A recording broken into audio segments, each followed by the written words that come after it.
welcome to our Blue Side Talk. Today I'll be discussing the nervous system and how stress and trauma impact our decision making. My hope is that by learning how our brain and nervous system works during decision making and the signs and symptoms of nervous system dysregulation, you can take this information and realize that you're not alone and make a plan to start to heal. Now, hang with me here. I am presenting this in a very specific PowerPoint-ish class type way because I want you to be able to share it and use it. Not all of our talks will be this way, but this topic is sensitive and serious and provides a basic understanding of what we all go through. So grab your coffee, settle in, and let's learn about the nervous system. I've got a lot of topics I'm going to try to cover with you today. Honestly, it's about 10 years of self-study condensed into a 30-minute talk. I'm first going to tell you about some of my background and how I got to where I did before deciding I couldn't live with stress and trauma running my life. I hope by giving you my examples, you'll see that you're not alone and you'll start to understand that there is a way to live a happy and stress-controlled life. Note, I didn't say stress-free. Nothing is stress-free. We'll discuss the brain, its three main parts, and how it enables our thinking pathways, and how we integrate that thinking into decision making. Next, I'll tell you about the autonomic nervous system and present a basic explanation about what it does for us during times of stress and relaxation. I'll discuss trauma, stress, and dysregulation and what that funny looking word means. And we'll talk about dysregulation symptoms so you can identify when it's time to address issues and get help. Last, I'll give you some ideas on how to further your self-study in this area and grow your practice. I want to highlight that the scientific smart gal stuff I'm going to talk about is not my own scientific research. These topics were taught to me through my journey in mindfulness-based fitness training by Dr. Elizabeth Stanley from Georgetown University, Dr. Dan Libby, the founder of Veterans Yoga Project, my work and training as a critical incident first responder, and my own appetite for books on stress, trauma, neuroplasticity, and how to live your best life despite having to navigate around some serious obstacles. Please note we are discussing mental health and the potential for triggering conversation exists. If this is overwhelming or uncomfortable, please make sure you take care of yourself first. Before we begin, here's a little bit about me. I've been in the Army since 2002. I enlisted as a truck driver, and I worked my way through college and on to become a Black Hawk pilot. Went through multiple deployments as a platoon leader and company commander. I've worked at the National Guard Bureau in the Aviation Directorate and serve in the Army Reserve as a major. My full-time job is in law enforcement. In both the military and law enforcement, I've noticed that we are lacking the information about stress and trauma and how to recover. And that's where my journey started, wanting to help others. You can check out my qualifications on my website at bluesideyoga.com, but here are some of the highlights.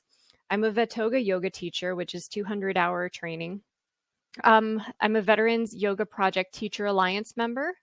I have attended and certified in the mindful resilience courses.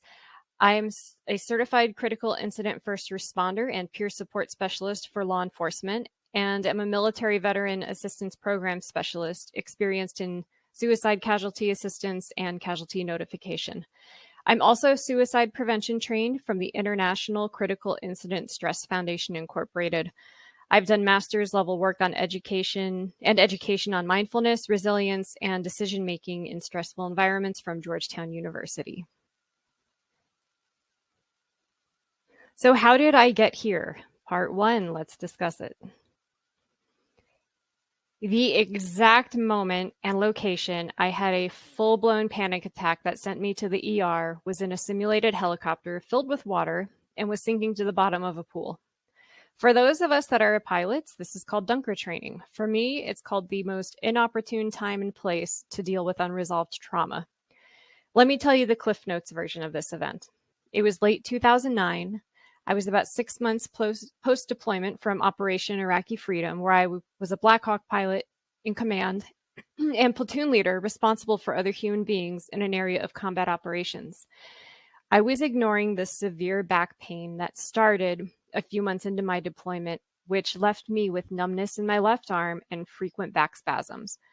Post-deployment, I continued to see doctors, and their answers were a cocktail of prescription pain pills and muscle relaxers, of which left my flying career in danger, and me personally terrified I would become one of those veterans addicted to pain pills.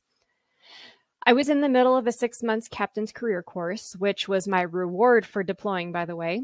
And I left to attend this course less than 3 months after arriving home from the Middle East with nowhere to live and not giving myself time to adjust to civilian life. Last but not least, I was isolated in a physically and verbally abusive marriage. So it's no wonder why in the middle of a stressful underwater training exercise that my nervous system was so overloaded that it broke.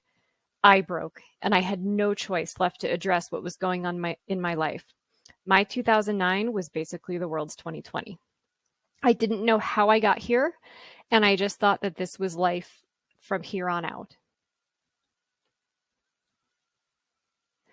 I thought I was doing well, but in turn, my mindset and decisions were slowly eating away at my nervous system and creating these canyons of thought patterns that I just couldn't get out of.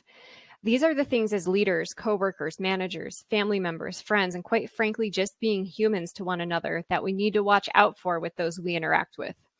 Sometimes these things can appear positive, but left unchecked, it becomes a manner of high functioning anxiety in the most positive sense, and in the worst, it can spiral out of control into unrecoverable depression and suicide. So let's start with some of these. The military's favorite, suck it up and drive on. We suck it up and drive on in certain situations, such as combat, training scenarios, and certainly extended periods of stress when needed. But this cannot be a lifestyle motto because you must give your mind and body rest and recovery. Poor boundaries. I was always taking on more work and being the fixer in all situations. Saying no wasn't in my vocabulary, so I ended up being the go-to person that helped everyone except for myself. Compartmentalization. I'll deal with it later. I don't want to talk about it right now. I don't have time to go to the doctor. And behaviors that just don't allow you to deal with things as a whole. Just because you don't think about them doesn't mean your body doesn't react, and they certainly don't go away if you don't ignore them. Ineffective communication. Not allowing others to know that I was struggling out of fear of being seen as weak, rather than communicating that I actually had a problem and needed help. Lack of self-care. Simply put, I had no work-life balance. I had no hobbies or anything that brought me personal happiness and joy because I believed that my life had to be all army and all work. Over-exercising. What I thought was doing good was doing the opposite. I had no rest, I was breaking my body down, and I had poor sleep habits, and I was compensating this with over-caffeinating. And excessive busyness. When your nervous system can't relax, your mind can't either, so you will always be looking for something else to do, and relaxation will feel very uncomfortable. Okay, enough about me. As a pilot, I'm prone to talking about myself, but it's not as much fun when you're talking about one of your life's worst moments. So let's move on. All right, let's have a chat about the brain. The brain can be broken down into 3 parts, and we'll use easy terms to remember: the lizard, mammal, and human brain. The lizard brain is where your instinctual functions lie and is made up of your brainstem and cerebellum. This is the area where the red arrow is pointing on the PowerPoint. This area of the brain controls your autopilot functions, such as the autonomic nervous system and the fight, flight, and freeze mechanism. It also controls basic bodily functions: circulation, breathing, digestion, sleep, and reproduction, and we'll be chatting more about this area of the brain later. The mammal brain, also known as the limbic system, sits in the center of the brain above the brainstem and the cerebellum. The mammal brain controls our emotions, memories, habits, and attachments. The human brain is known as the neocortex, and it's the rest of the brain that isn't part of the lizard or mammal brain. It provides us with rational thought, self-awareness, language, ethics, and social norms, and this is what separates us from other mammals.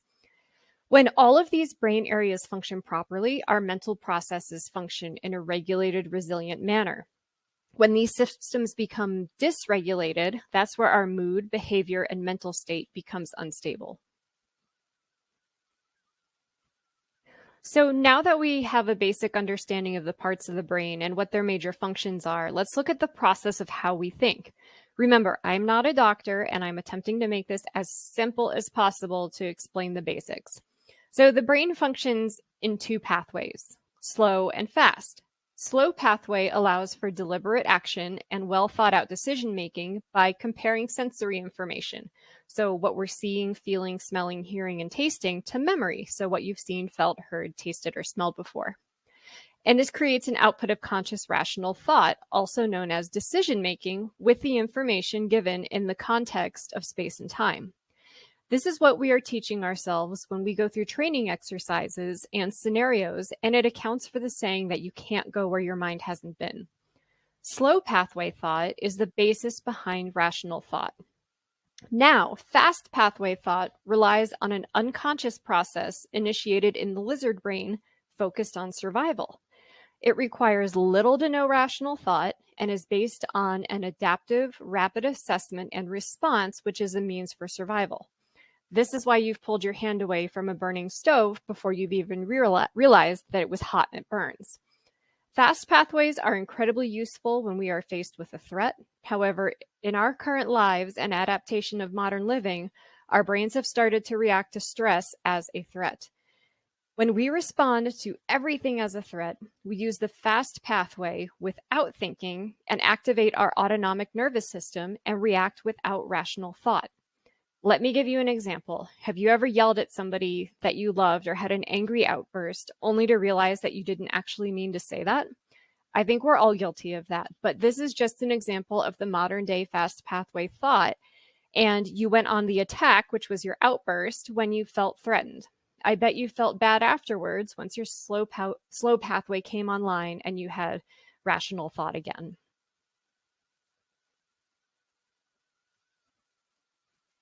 So here's the good news. It's not just one or the other. You can train your brain to integrate slow and fast thinking. When you apply mindfulness, that is, taking a split second to acknowledge your reaction to a situation, you can enhance integration between slow and fast pathways. It takes microseconds to apply sensory information to your assessment, which means through mindfulness, we can stop reacting to initial impulses. When you stop thinking about what you're doing and see the present situation for what it is before you react, we can integrate these slow and fast thinking pathways to get the result we want rather than reacting to a fight or flight impulse. This is the very basis of de-escalation. Greater pathway integration makes thinking more adaptive. This doesn't just happen overnight or because you really, really, really want it to happen with all your might. It happens through mind fitness and meditation exercises, which help enhance conscious thought. The outcome is that you're able to perform complex decision-making decisions sooner rather than just defaulting to fight or flight. Before we go further, I need to tell you about the autonomic nervous system. I'll be referring to this as the ANS from here on out. Remember from earlier that the ANS is controlled by your lizard brain. That's the one that controls the instinctual and autopilot functions. The ANS is a control system that acts largely unconsciously and regulates bodily functions such as heart rate, digestion, respiratory rate, pupillary response, urination, and sexual arousal, just to name a few. The ANS consists of two parts, the sympathetic nervous system, which I'm going to call the SNS from here on out, and the parasympathetic nervous system, which you guessed it, I'll be referring to as the PNS. The ANS, together with the hypothalamus, regulates pulse, blood pressure, breathing, and arousal in response to emotional cues and determines whether the SNS or the PNS comes online and goes to work. When activated, the SNS prepares the body for emergency actions by controlling the endocrine system glands. These are your hormones. Your adrenals stimulate the production of adrenaline and norepinephrine hormones, which gear the body up for fight or flight. So here's a snapshot of what SNS activation looks like. The pupils will dilate so you can take in more information from your surroundings. You'll get dry mouth and digestion will slow. The respiratory and heart rate will increase in an attempt to circulate more oxygen to your muscles. You'll get a glucose release to fuel your muscles, and you will feel this because you will feel amped up and hyper-focused. There doesn't always have to be an emergency to bring the SNS online. The SNS is activated during everyday stress. So even if you think about a stressful event, your SNS will become activated. Unfortunately, for most of us that work in high stress environments and areas that require critical decision-making skills, our SNS is in a constant state of activation. By design, once the stressful event is over, your PNS comes online and brings you back down to baseline. The PNS is responsible for the body's rest and digestion response and encourages the body to relax, rest, and feed. Simply put, it undoes the work of the SNS after a stressful event by sending hormonal signals to return the body back to baseline. The PNS decreases respiration and heart rate and increases digestion. The PNS can be activated by deep, slow breathing, which is why when you're trying to calm down, you're told to take deep breaths. This is also why breathing and meditation and breath-focused mindfulness is so effective in reducing stress. We all have a tolerance zone that is specific to each of us during stress activation. That's why some people will easily stress over something that you don't perceive as stressful. The SNS is the accelerator or the arousal function, and the PNS is the brake or recovery mechanism. This graph depicts in a perfect world where we'd react to stress with SNS activation and then allow the PNS to fully recover us back to baseline and be ready for the next event.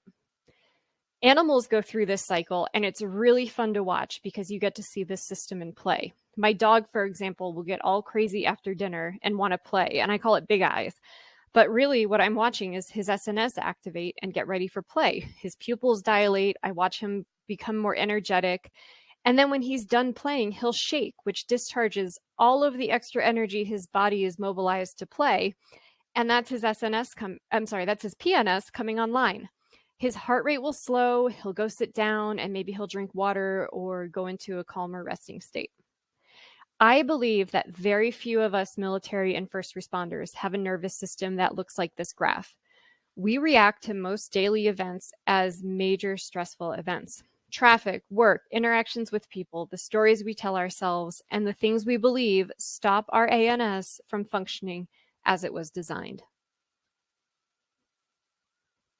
From my own experience, I truly believe that us military and first responders have a nervous system that looks more like this. This is an example of what autonomic nervous system dysregulation looks like. It occurs when stressful events activate our SNS out of our normal tolerance window, and there's non-adequate release of stress response activation. This could happen because the PNS didn't fully come online, or there was an inadequate recovery time between stressful and/or traumatic events. For most of us here, it's the latter. We are constantly reacting to stress, and we don't allow ourselves enough recovery time. Trauma, overwhelm, or chronic stress and fatigue can send the ANS into this scary roller coaster ride. Trauma can result from too much activation too fast, for example, witnessing a horrific event, or from chronic activation for too long, meaning that you keep the SNS activated and you don't allow the PNS to come online and do its job. An easy way to think about this is the traumatic event as being an injury to your ANS. It takes a person about 30 to 90 days for their nervous system to heal properly from trauma without the risk of PTSD or other chronic stress and anxiety disorders. When you don't let yourself heal, or we are not given the opportunity to heal, this is where we start getting into ANS dysregulation.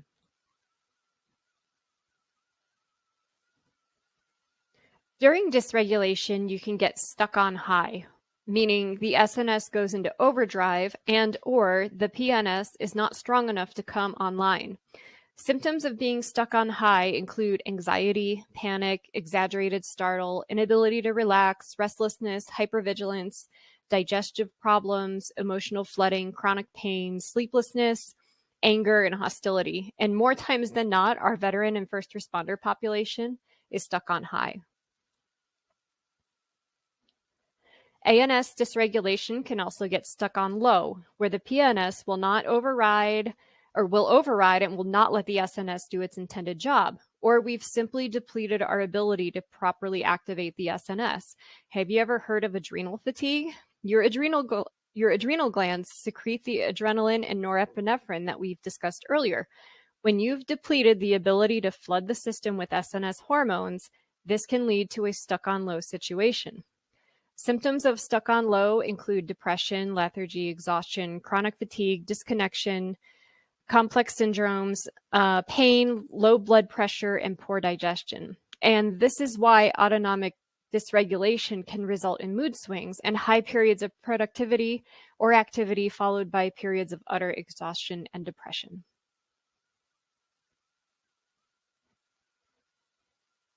So mindlessly reacting to stress feeds this cycle, and I call it more of a drain of despair than a cycle. Let's say your nervous system is dysregulated, your work is stressful, and you don't give yourself enough time to relax. But you deny there's an issue because it's just life, right?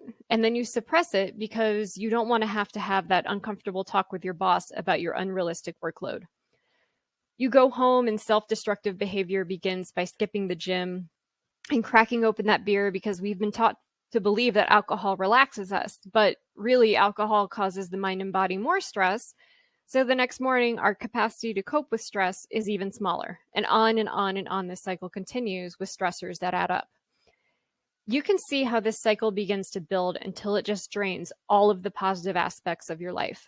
I am not being overdramatic here, guys, but when people get stuck deep down in this cycle, this is how they see no way out and start making very dangerous decisions. This cycle can be disrupted when we start to use our thinking pathways to apply mindfulness to the situation. Can the stress that you're experiencing be addressed so that you can interrupt this cycle? Can you give yourself the adequate time to rest and recover? What self-destructive behavior can you eliminate from your life? Pausing to think about these questions and how you want to react will help disrupt this negative process. And this information isn't only important for yourself to recognize that you may be having a problem, but rather you can see this cycle in people that you're close with too. So don't be afraid to speak up if you see somebody having a problem. By this point, some of this information is probably starting to hit home. And if you're anything like me, once I learned how the nervous system works and then saw the symptoms of stress disorders, trauma, and nervous system dysregulation, I finally knew what I needed to work on and realized that I didn't have to live a life full of stress, trauma, and drama.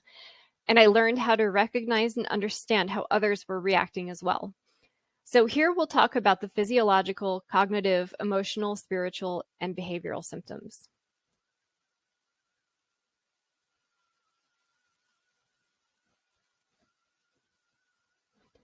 Physiology relates to the way in which a living organism's bodily parts function. Disruptions to these functions can occur from ANS dysregulations.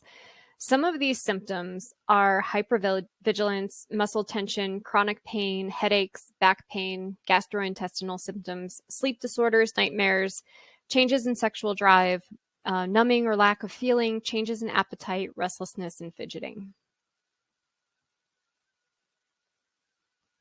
Cognitive symptoms have to do with our ability to think clearly, apply appropriate reasoning to our thoughts and decisions, and remembering. Some of the symptoms are memory impairment, decreased concentration, difficulty focusing and thinking, impaired decision-making, awfulizing or catastrophizing. This is thinking the worst in a situation before it even happens. Intrusive thoughts. So an intrusive thought is something that's unwelcome, unpleasant, or distressing. And ruminating, that's thinking too much about something or engaging in a repetitive negative thought process that just continuously loops.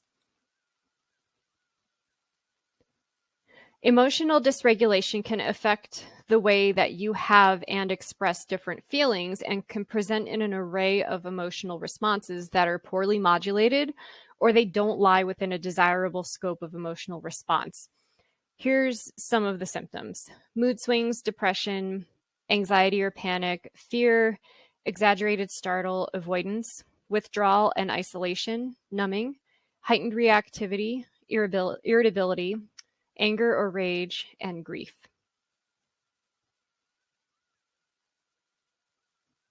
Studies have shown that there's a link between spiritual intelligence, mindfulness, and the relationship between dysregulation and mental well-being. Here are some symptoms of spiritual dysregulation, which can have a profound effect on your emotional well-being. Loss of belief, greater belief, identity loss, sense of meaningless, compassion fatigue. So that is stress resulting from the traumatized individual rather than the trauma itself. So you're more at risk for this when you're working directly with victims of disasters or trauma or illness. Existential crisis, that is feelings and questions that have to do with the purpose and meaning of our life. And this can leave us kind of feeling stuck. And then hopelessness and crippling doubt. Behavioral dysregulation appears as coping strategies that are harmful. And some of these symptoms are substance abuse, self-destructive behavior, addictions such as shopping, work, food, or just constantly seeking attention, positive or negative, family violence, acting out, adrenaline-seeking behaviors or risky behaviors, sexual promiscuity, obsessive compulsive behavior, and deliberate self-harm. Remember I said before that the ANS signals hormone production? So here's some of the big ones that control our behavior. And when these are out of whack, and it can attribute to these behavioral symptoms. So dopamine is our brain reward system, and it drives pleasure-seeking behavior. And we have serotonin, which is a mood-boosting transmitter. Oxytocin, which is the love hormone, and that drives connection. Cortisol, so when you've got prolonged levels of cortisol, this can drive a stuck on high situation. And adrenaline, which drives our fight or flight, is a highly addictive hormone when it's imbalanced.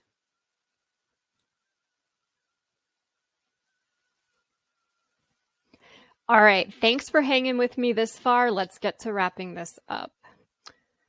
So now what? I feel like I've spent this whole time telling you about the doom and gloom of nervous system dysregulation, which is something we can probably all relate to. But if you're anything like me, once I learned the basics of the nervous system, how the brain thinks through fast and slow pathways, and what ANS dysregulation looks like, I could finally understand what I needed to work on, and I was motivated to up my decision-making game and just live a happier life overall. So here's some tips on what you can do next if anything from my talk hit home with you today.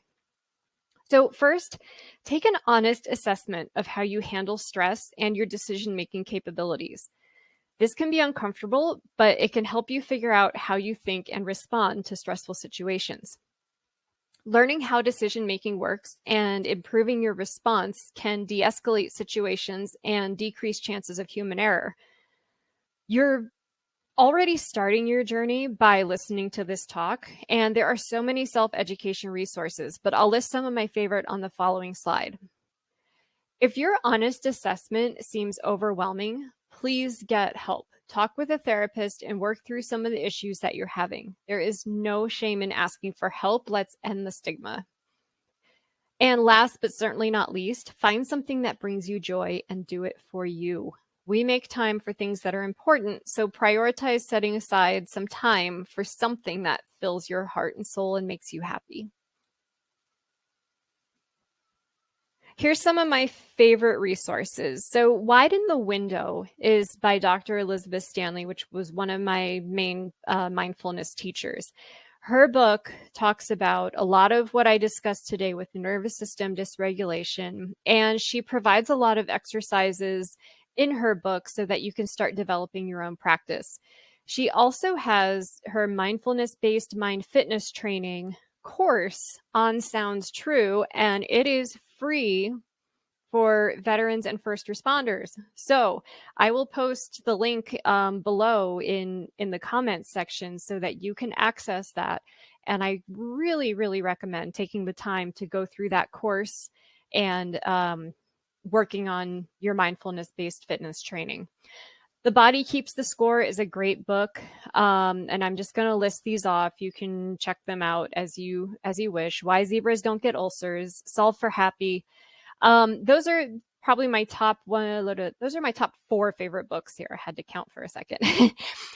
You can get yoga and meditation online if you're interested in learning about that. The 2 resources that I have right now are Vet Toga and the Veterans Yoga Project.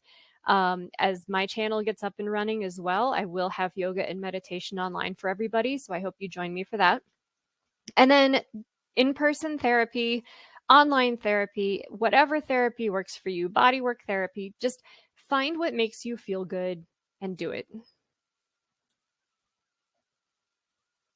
So, today I talked with you about how stress and dysregulation manifested in my own journey. We then moved on to how the brain works in how it works in thinking in fast and slow pathways. We learned about ANS, SNS, PNS, and dysregulation. We discussed symptoms of ANS dysregulation, and we looked at opportunities for you to grow, learn, and transform.